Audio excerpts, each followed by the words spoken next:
చిన్నారి పాప అమ్మాయి పేరు ప్రసన్న 11 ఏళ్ల వయస్సు 5th క్లాస్ చదువుతా ఉంది. ఇవాళ క్షుద్ర రాజకీయాల వల్ల చిల్లర రాజకీయాల వల్ల ఈ పాప తన తండ్రిని కోల్పోయింది. ఉద్దేశం ఏంది? ఎందుకు వాళ్ళ తండ్రి చనిపోయినారు?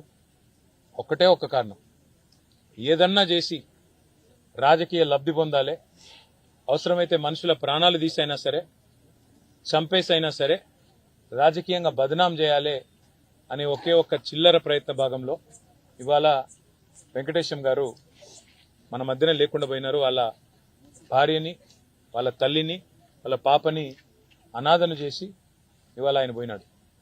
నిజంగా రాష్ట్ర రాజకీయాల్లో 20 ఏళ్లుగా నేను కూడా ఉన్నా. ఇంకా చాలా మంది పెద్దలు ఇక్కడ ఉన్న వాళ్ళు నాకంటే సీనియర్లు కూడా ఉన్నారు. కానీ ఎన్నడూ ఇంత దిగజారిన రాజకీయం, ఇంత దరిద్రపుగొట్టు రాజకీయం మేము ఎన్నడూ జీవితంలో కూడా చూడలేదు.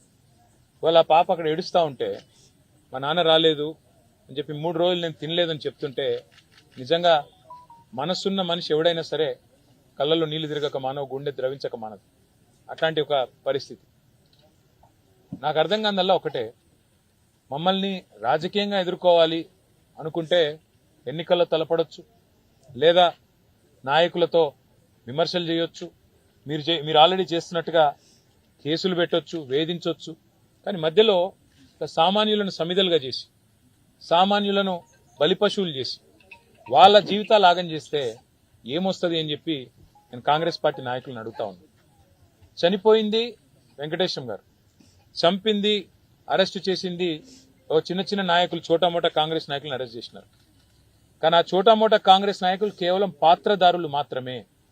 అసలు సూత్రధారులు పెద్దవాళ్ళు వెనకాల ఉన్నారు, వాళ్ళు తప్పించుకున్నారు. కానీ మేము వదిలిపెట్టాం. ఆ తల్లి కూడా మమ్మల్ని అడిగింది ఒకటే, వెంకటేశం గారి భార్య, అన్న న్యాయం జరిగేదాకా మాతో ఉండండి అన్నారు.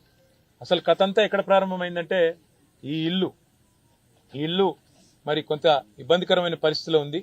కొత్త ఇల్లు శాంక్షన్ కావాలని చెప్పి కాంగ్రెస్ నాయకుల దగ్గర పోతే దానికోసం 4 రోజులుగా తిప్పించుకొని ఇవాళ ఈ పరిస్థితి తెచ్చినారు. అందుకే నేను ఇప్పుడే కలెక్టర్ గారికి మాట్లాడి చెప్పాను, ఒకవేళ మీరు ఇస్తారా ఇవ్వండి, లేదా మేము మా పార్టీ తరఫున ఇల్లు కట్టిస్తాము, మీరు అడ్డం రాకండి అని చెప్పినాను.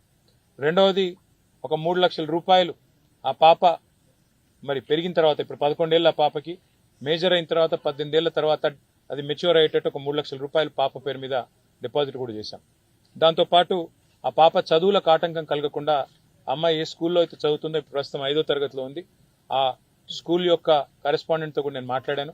10th వరకు మొత్తం అన్ని రకాలుగా ఎలాంటి ఫీజు కానీ ఇంకోటి కానీ లేకుండా నేను పర్సనల్ గా బాధ్యత తీసుకుంటా అని చెప్పి, నా పాప తర్వాత ఏం చదువుకుంటా అన్న కూడా నేను చదివిస్తా అని చెప్పి కూడా ఆ తల్లికి మాట ఇచ్చిన.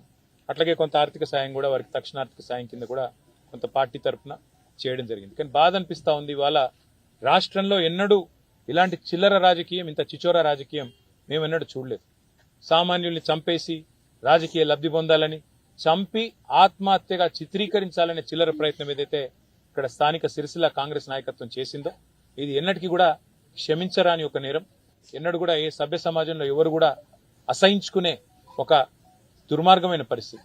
నేను అందుకే పోలీస్ అధికారులను కోరుతా ఉన్నా, న్యాయం చేయండి దయచేసి. ఇందులో రాజకీయాలు అవసరం లేదు.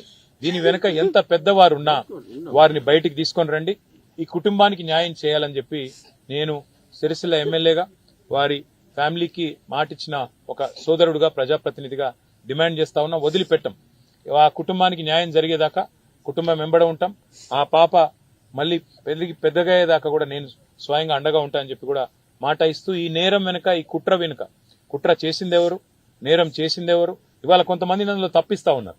5గురిని అరెస్ట్ చేసినట్టు చేసి 2 మాత్రం ఇవాళ రిమాండ్కి పంపించి మిగతా 3 స్టేషన్ బెయిల్ ఇచ్చి తప్పించారు. మరి ఇంత ఘోరమైన క్రైమ్ లో కూడా, ఒక మర్డర్ లో కూడా ఇవాళ ఈ రకంగా మరి అధికారులు వారిని కాపాడే ప్రయత్నం చేస్తా ఉన్నారంటే దీని వెనుక పెద్దవారి ఒత్తిళ్లు ఖచ్చితంగా ఉన్నాయి. అవి బయటికి రావాల్సిందే. వారికి న్యాయం జరిగేదాకా వదిలిపెట్టము, తప్పకుండా వెంబడబడతామని చెప్పి మళ్ళొకసారి తెలియజేస్తూ, మీడియా కూడా మరి నిన్న మొన్న ఈ విషయం వెలుగులోకి తీసుకురావడంలో చాలా సహకరించింది, వాస్తవాలు బయట పెట్టడంలో సహకరించింది. మీడియా మిత్రులకు కూడా వారికి ధన్యవాదాలు తెలియజేస్తూ, ఆ కుటుంబానికి మేమందరం కూడా సమిష్టిగా అండగా ఉంటామని మరొకసారి తెలియజేస్తాం. Thank you.